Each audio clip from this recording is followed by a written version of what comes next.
Seorang sahabat Nabi musafir dalam satu perjalanan. Di tengah perjalanan ketemu satu kabilah, kampung, rumah. Ternyata di kampung itu ada orang gila. Ada orang gila dan orang kampung ini minta doa. Hai kamu yang pernah jumpa Nabi Muhammad sallallahu alaihi, tolong doakan orang gila ini. Dia bingung karena dia tidak pernah diajarkan Nabi doa menghadapi orang gila. Saya pun seandainya diminta, Ustaz Somad tolong doakan ini, yang tahu saya Allahumma barik lana fima razaqtana wa qina azabannar. Ini menghadapi orang gila, maka dia bacakan ayat Al-Quran sambil menahan air ludah. Bismillahirrahmanirrahim. Alhamdulillah rabbil alamin arrahmanir rahim maliki yaumiddin iyyaka na'budu wa iyyaka nasta'in shiratal mustaqim shiratal ladzina an'amta 'alaihim ghairil maghdubi 'alaihim waladdallin. Amin. Dia tahan sampai air ludahnya banyak. Bismillahirrahmanirrahim. Habis itu dia ludah. Dan orang gila itu sembuh. Riwayat ini ada dalam buku 37 masalah populer, ditulis oleh Abdul Somad LCMA. Ketika membahas tentang apakah kalau perbuatan itu tidak dibuat Nabi, apakah bid'ah? Karena ada orang sekarang mendefinisikan kalau tidak dibuat Nabi bid'ah, itu perbuatan tidak pernah dibuat Nabi. Nabi tidak pernah mengajarkan ayyuhalladzina amanu, hai orang-orang beriman, kalau kamu ketemu orang gila bacalah Al-Fatihah banyak-banyak sambil tahan air ludah, setelah itu puih. Tapi ternyata gilanya sembuh. Yang menyembuhkan itu siapa? Innama amruhu idza arada syai'an ayyakula lahu kun. Nanti kalau ketemu orang gila baca. Tapi kita biasanya ketemu orang gila ayatnya udah hilang duluan. Saudara yang dimuliakan Allah Subhanahu wa taala. Lalu kemudian kata Abdullah bin Abbas, dibacakan ayat ke air, lalu ditiupkan ke air, maka dimudahkan Allah Subhanahu wa taala barokat bacaan Al-Qur'an. Tapi Abdullah bin Abbas tidak menyebutkan yang dibacakan itu surat apa, ayat apa, terserah. Maka datanglah seorang bapak-bapak, istrinya sedang hamil tua. Lalu kemudian dia tanya sama kiai, Pak Kiai, saya mau bacakan ayat, istri saya mau melahirkan. Baca aja. Ayatnya apa Pak Kiai? Baca aja. Tolong Pak Kiai, saya nggak tahu baca ayat yang mana. Kiai dapat ilham, baca surat ini. Surat apa? Idza zulzilatil ardu zilzalaha, ketika bumi digoncangkan. Wa akhrajatil ardu asqalaha, ketika bumi bergoncang keluarlah isi-isinya. Betul, begitu digoncang keluar isinya. Berkat kemuliaan Al-Quran ini. Ustaz Somad ini ngawur ini. Yang saya ceritakan ini ada dalam hadis. Yang saya ceritakan ini pendapat sahabat Nabi Abdullah bin Abbas radhiyallahu anhuma. Yang saya ceritakan ini pengalaman para ulama, para kiai, para ustadz tuan guru, dan itu dibuktikan dalam Al-Quran nyata. Wa nunazzilu minal Quran, kami turunkan Al-Quran itu sebagai apa? Ma huwa syifa. Apa arti syifa? Obat. Buka kamus bahasa Arab. Dawa, obat. Syifa, obat. Apa beda dawa dengan syifa? Dawa diminum belum tentu sembuh, bisa sembuh bisa tidak. Tapi kalau syifa diminum pasti sembuh. Maka Allah mengatakan ma huwa syifa, Quran itu adalah obat yang pasti sembuh. Yang nggak percaya nggak apa-apa, neraka jahanam masih kosong. Zalikal kitabula raiba fih, tidak ada keraguan sedikit pun di dalamnya. Ramai kita malam ini, siapa yang mulia, laki-laki apa perempuan? Kata perempuan, kami yang mulia. Mana buktinya perempuan lebih mulia? Tempatnya diletakkan di depan pentas, laki-laki di samping. Kata yang laki-laki, kami lebih mulia karena Nabi mulia. Kata yang perempuan, kami lebih mulia karena Nabi itu dikeluarkan dari rahim seorang perempuan. Tidak ada Nabi kalau tidak ada perempuan. Betul? Kata yang laki-laki, memang betul Nabi itu keluar dari rahim perempuan, tapi bapaknya Nabi tetap laki-laki. Ini kalau gini terus nggak selesai-selesai sampai subuh. Maka solusinya di mana? Di antara kita ini siapa yang paling mulia? Jawabannya tidak usah jauh-jauh, tertulis di dinding, khairukum man ta'allamal Qur'an wa 'allamahu. Khairukum, yang paling baik di antara kalian, man ta'allamal Qur'an, orang yang belajar Al-Qur'an, wa 'allamahu, dan orang yang mengajarkan Al-Quran. Itu dia. Apa itu hidup? Ada jawabannya. Siapa yang paling mulia? Ada jawabannya. Dan mereka memang betul-betul mulia di dunia, di akhirat. Kenapa? Karena tertulis di bawah VIP, very important person. Saudaraku yang dimuliakan Allah Subhanahu wa taala, di atas, di bawah, di samping, di dalam pondok ada terdapat anak-anak yang sedang belajar Al-Qur'an, dan mereka nanti akan menjadi pengajar Al-Qur'an. Mereka inilah orang-orang yang mulia. Ibu pun ikut mulia karena ibu pernah mengandung orang-orang yang mulia. Bangkit di akhirat, di atas kepalanya ada tajun, mahkota, crown minan nur, dari cahaya. Yang lain kepalanya kosong, nggak ada apa-apa. Yang lain malah gundul kena rontok, kena penyakit tipus. Tapi ibu di atas kepalanya ada mahkota dari cahaya. Ya Allah, kenapa ini perempuan ada mahkota dari cahaya? Karena dia pernah mengandung anak-anak penghafal Quran. Amin. Jangan cuman amin doa, daftarkan anak Anda sebelum tanggal penutupan berikut ini. Sahabat saya jauh-jauh dari Riau naik pesawat 1 jam 40 menit untuk mengantarkan anak belajar sekolah di pesantren Al-Qur'aniyah.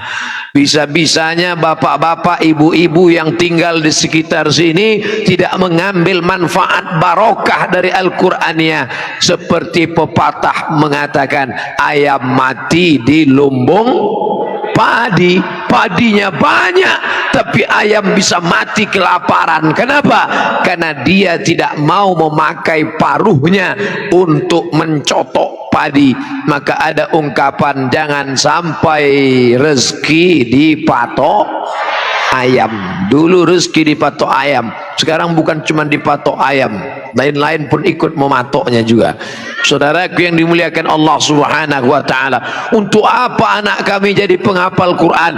Saya enggak mau anak saya penghafal Quran, Pak Ustaz. Paling-paling nanti jadi imam tarawih. Saya enggak mau anak saya penghafal Quran, Pak Ustaz. Paling nanti jadi guru ngaji.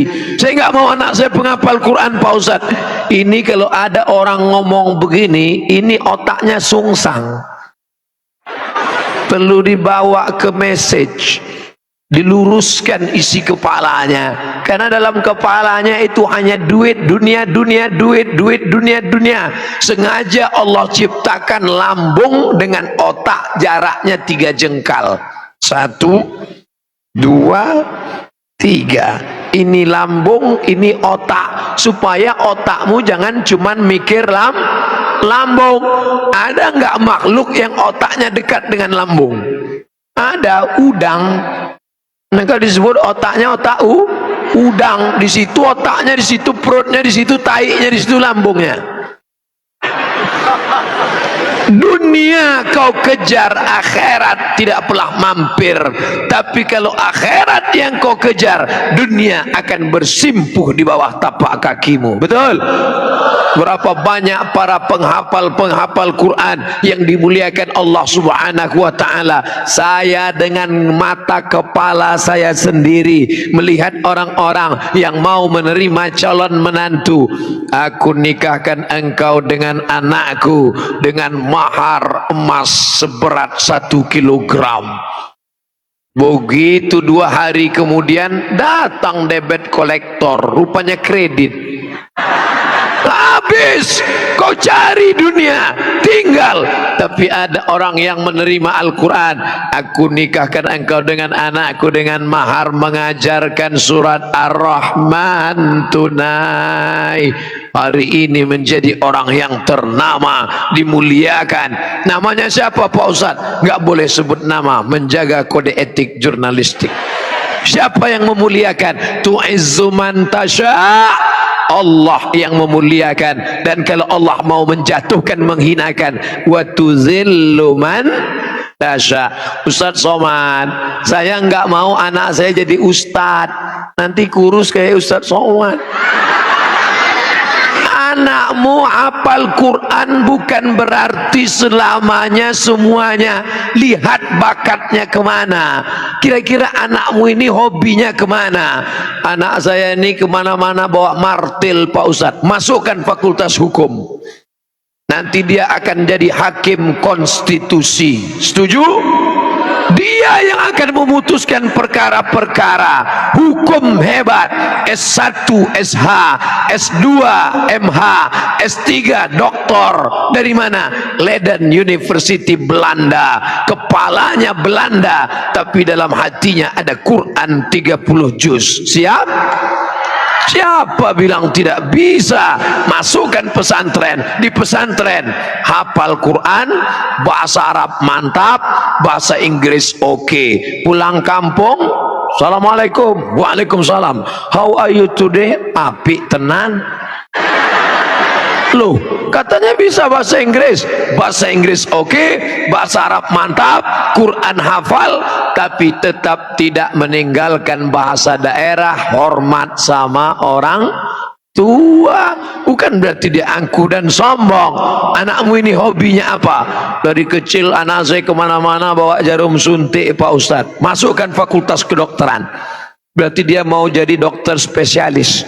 2 kemungkinan. Kalau ada anak bapak ibu suka bawa jarum suntik, 2 kemungkinan. Pertama jadi dokter, kedua jadi pecandu narkoba. Tergantung kemana kita mengarahkannya. Ustadz Somad, kalau ada anak Indonesia yang hafal Quran, bawa ke sini, nanti dia dapat beasiswa full free. Itu yang ngomong siapa? Pak Rektor di Yogyakarta, Universitas Islam Indonesia, UII. Saya waktu ceramah ke sana, hafal Quran, bawa ke sini, kami tes, dapat beasiswa. Berapa juz Pak? 30 juz. Kalau yang juz 30 nggak bisa. Nah, nanti anak-anak bapak ibu hafal Al-Quran masuk. Saya ceramah di Solo. Bagaimana? Universitas Negeri UNS. Pernah dengar UNS? Universitas Negeri 11 Maret. Kalau 11 September Twin Tower meledak. 11 Maret Super Semar, surat perintah 11 Maret, Universitas Negeri 11 Maret. Apa kata Bapak Dekan? Saya makan malam dengan Pak Dekan, Ustadz Somad. Universitas 11 Maret bukan sekolah Islam, bukan universitas Islam, tidak bawa-bawa nama Islam, tapi di sana ada 160 anak penghafal Quran diterima beasiswa full. Itulah jihadnya para rektor. Mudah-mudahan rektor-rektor se-Indonesia akan menerima anak-anak kita penghafal Quran. Allahu Akbar. Ustadz Somad, 100 anak hafal Quran kami angkat jadi guru SMP, SMA, SD, TK, MDA. PNS Pak, mohon maaf Ustadz, PNS belum bisa karena kuota terbatas, tapi gajinya full. Duitnya dari mana? APBD. Apa namanya? Honda. Loh, kok bukan Yamaha? Honda, honor daerah. Siapa yang memberi? APBD. APBD dari mana? Punya rakyat. Ini di mana? Kota Jambi. Saya ceramah di Jambi. Apa program keislaman di Jambi? 100 anak penghafal Quran diangkat menjadi guru. Ada yang PNS, ada yang honor daerah, ada yang pegawai kontrak. Maka semangat Islam bangkit. Inilah pemimpin-pemimpin yang mendapatkan syafaat pada hari tidak ada yang bisa menolong. Hai Bapak Gubernur, hai Bapak Bupati, hai para pejabat, ibadahmu bukan baca Yasin, ibadahmu bukan sholat duha, ibadahmu bukan sholat tahajud, karena siapapun bisa baca Yasin, tahajud, tahlilan, maulidan, yasinan. Ibadahmu adalah angkat martabat, angkat derajat para penghafal Quran. Allahu Akbar. Ustadz Somad, kami sebetulnya mau mengambil APBD untuk para penghafal Quran. Kenapa tidak kamu ambil? Kami nggak bisa. Kenapa tidak bisa? Karena tidak ada payung hukumnya. Yang buat payung hukum siapa?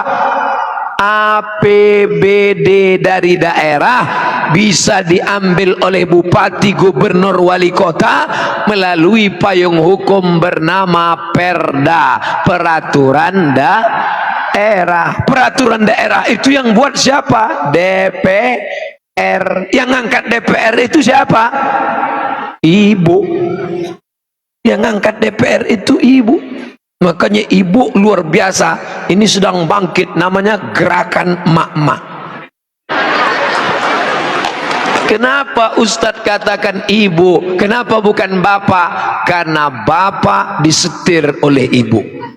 Papa kalau nggak milih nanti.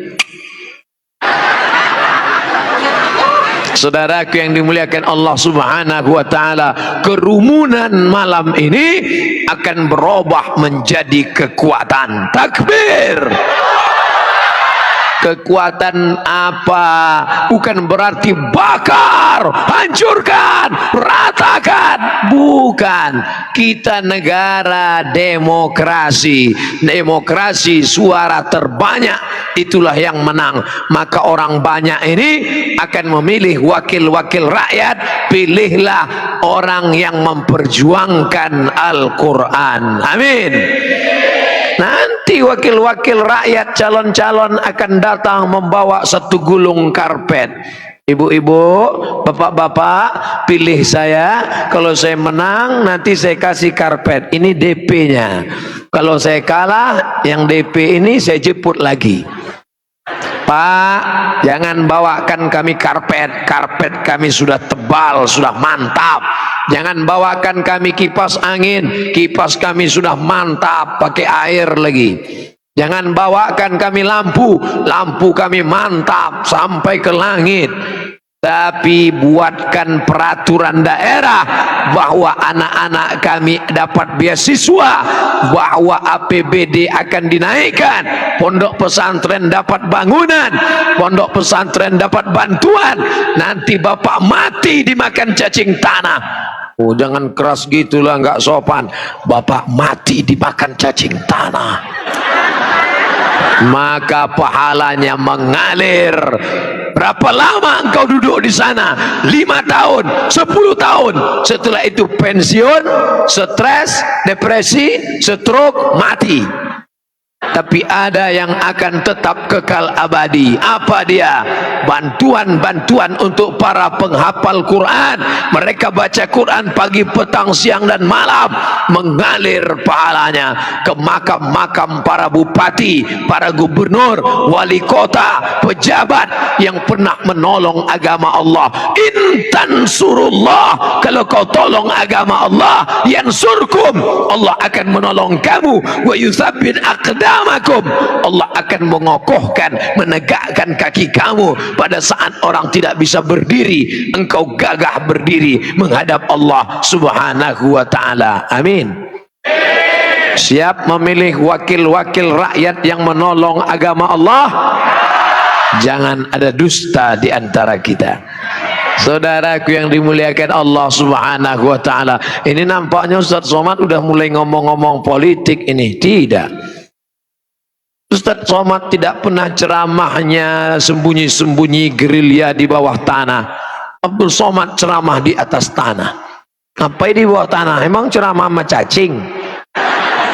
Yang dibicarakannya tidak pernah partai, tidak pernah bicara nama orang, tidak pernah bicara nama golongan, tidak pernah bicara nama ormas. Yang dibicarakan hanya menolong agama Allah dengan kekuasaan. Ustaz Somad hanya ceramah, bacalah Quran, bacalah Quran, bacalah Quran. Habis itu selesai.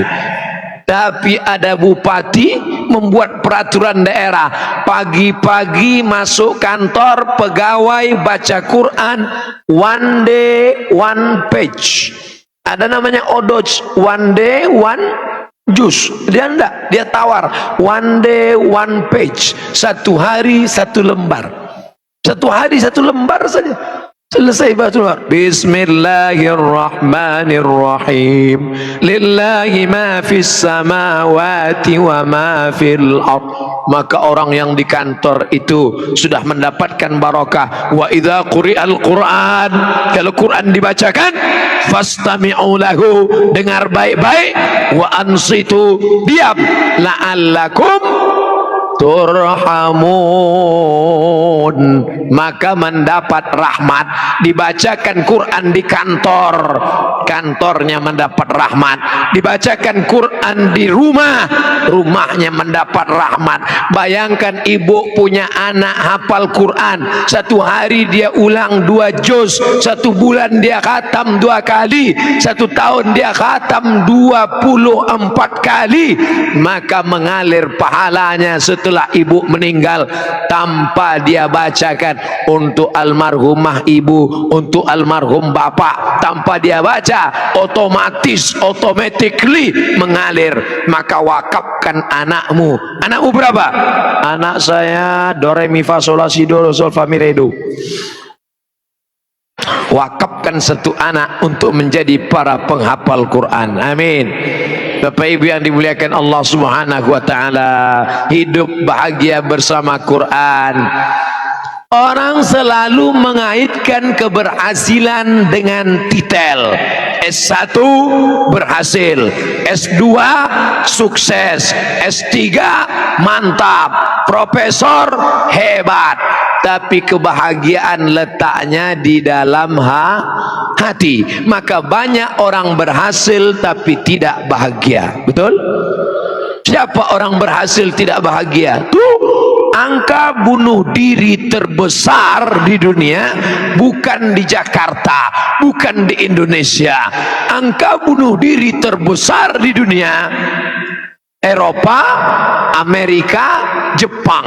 Orang Jepang kalau stres dia ambil samurai, hara kiri gerak.